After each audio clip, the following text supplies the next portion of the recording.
بسم اللہ الرحمن الرحیم۔ ماہ رمضان میں اللہ کی عبادت کرنا، دن کو روزہ رکھنا، رات میں اللہ پاک کی بارگاہ میں کھڑے رہنا،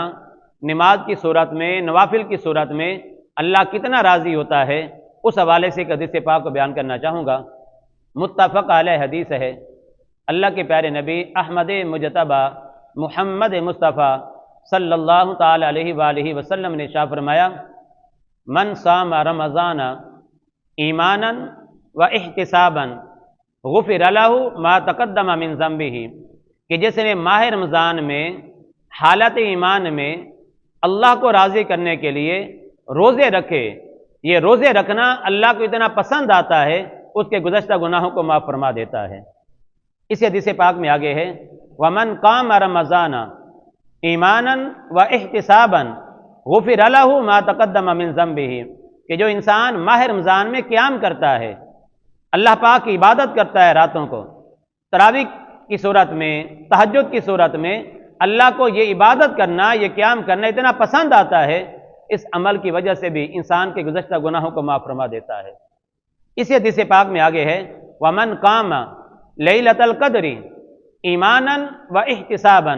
غفر له ما تقدم من ذنبه، کہ جس انسان نے ماہ رمضان میں لیلۃ القدر میں قیام کیا، حالت ایمان میں اللہ کو راضی کرنے کے لیے، اللہ کو یہ عمل اتنا پسند آتا ہے، اس انسان کے گزشتہ گناہوں کو معاف فرما دیتا ہے۔ سبحان اللہ۔ اب اس حدیث پاک میں جو واضح طور پر بات کو بیان کیا جا رہا ہے وہ کیا ہے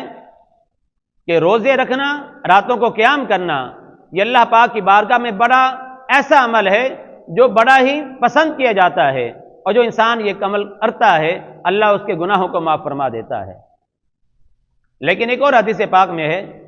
کہ جس میں اس بات کو بیان کیا گیا کہ بہت سے روزے دار ایسے ہیں جنہیں سوائے بھوک اور پیاس کے یا شب بیداری کے کچھ بھی حاصل نہیں ہوتا ہے۔ مشکوٰۃ شریف، دارمی، دیگر کتب حدیث کے اندر یہ حدیث پاک مختلف الفاظ کے اندر موجود ہے۔ اللہ کے پیارے نبی احمد مجتبیٰ محمد مصطفیٰ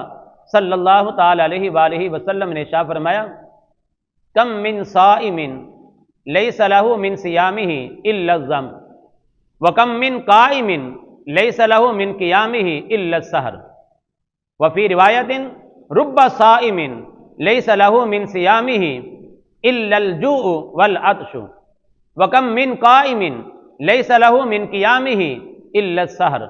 او کما قال۔ فرمایا کہ بہت سے روزے دار ایسے ہیں جنہیں سوائے بھوک اور پیاس کے کچھ بھی حاصل نہیں ہوتا ہے۔ روزہ رکھ لیتے ہیں، سارا دن نہ کھاتے ہیں نہ پیتے ہیں، اب یہ بھوک اور پیاس انہیں لگتی ہے، لیکن اللہ پاک کی بارگاہ سے انہیں کوئی جزا نہیں ملتی، کوئی ثواب نہیں ملتا ہے۔ بہت سے ایسے ہیں جو راتوں کو قیام تو کرتے ہیں، شب بیداری کرتے ہیں، راتوں کو جاگتے ہیں، لیکن انہیں سوائے جاگنے کے، اس مشقت کے کچھ اور حاصل نہیں ہوتا ہے، کوئی اللہ کی بارگاہ سے جزا ثواب نہیں ملتا ہے۔ آخر وجہ کیا ہے کہ پہلی حدیث پاک اس کے اندر انسان کے گناہوں کو معاف کر دیا جاتا ہے جو روزے رکھتا ہے یا راتوں کو قیام کرتا ہے، اور اس حدیث پاک کے اندر اس بات کو بیان کیا گیا ہے کہ روزے دار ایسے بھی ہیں جنہیں سوائے بھوک اور پیاس کے یا راتوں کو جاگنے کے کچھ اور حاصل نہیں ہوتا ہے، کوئی ثواب نہیں ملتا ہے۔ اب ان دونوں حدیث پاک میں تطبیق کس طرح ہوگی؟ کیا جواب ہوگا کہ وہاں پر معافی ہے، یہاں پر معافی نہیں ہے سوائے بھوک اور پیاس کے؟ تو علماء حق اللہ ان سے راضی ہو جائے، آمین۔ اللہ کے پیارے نبی صلی اللہ علیہ وآلہ وسلم کا یہ بیان، آپ کا یہ ارشاد بیان کرتے ہیں جس سے بات بالکل کلیئر ہو جاتی ہے۔ صحیح بخاری کے اندر یہ حدیث پاک ہے، اللہ کے پیارے نبی صلی اللہ تعالی علیہ وآلہ وسلم نے ارشاد فرمایا: من لم یدع قول الزور والعمل به فلیس للہ حاجۃ فی ان یدع طعامہ وشرابہ او کما قال، کہ جو انسان جھوٹ بولنا نہ چھوڑے اور جھوٹ پر عمل کرنا نہ چھوڑے،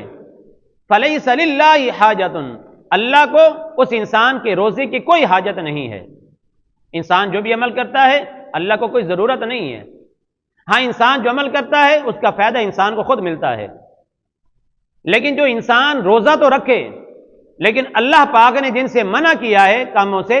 انسان وہ کام کرتا رہے تو روزے کا انسان کو کوئی ثواب ملنے والا نہیں ہے۔ اللہ کی بارگاہ میں یہ روزہ رکھنا قبول نہیں کیا جاتا ہے۔ انسان راتوں کو قیام تو کرے لیکن اللہ کی رضا کے لیے نہ ہو، راتوں کو قیام تو کرے ریاکاری کے طور پر ہو، اللہ کی طرف توجہ نہ ہو، للہیت نہ ہو، اخلاص نہ ہو،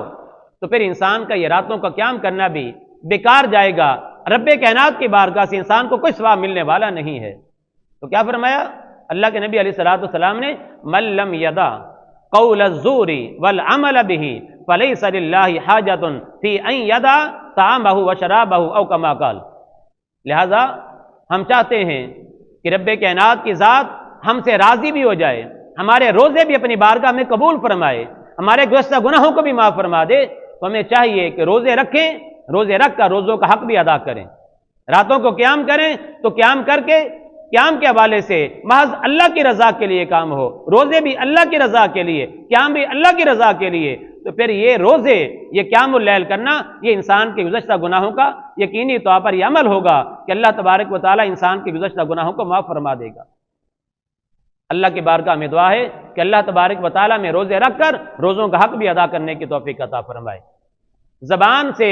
روزے کی حالت میں سوائے اللہ کے ذکر کے، قرآن کی تلاوت کے، نبی علیہ الصلوۃ والسلام کی عظمتوں کے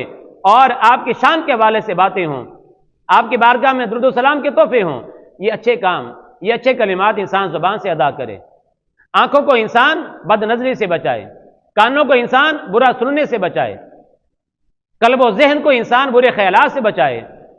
یقینی طور پر انسان کے یہ روزے بھی اللہ کی بارگاہ میں قبول ہو جائیں گے۔ انسان کا قیام اللیل کرنا، راتوں کا قیام کرنا بھی اللہ کی بارگاہ میں قبول ہوگا، اللہ راضی بھی ہوگا، انسان کے گناہوں کو بھی معاف فرمائے گا اور انسان کو جنت میں داخل بھی فرما دے گا۔ رب کائنات کی ذات ہمیں عمل کرنے کی توفیق عطا فرمائے، آمین ثم آمین۔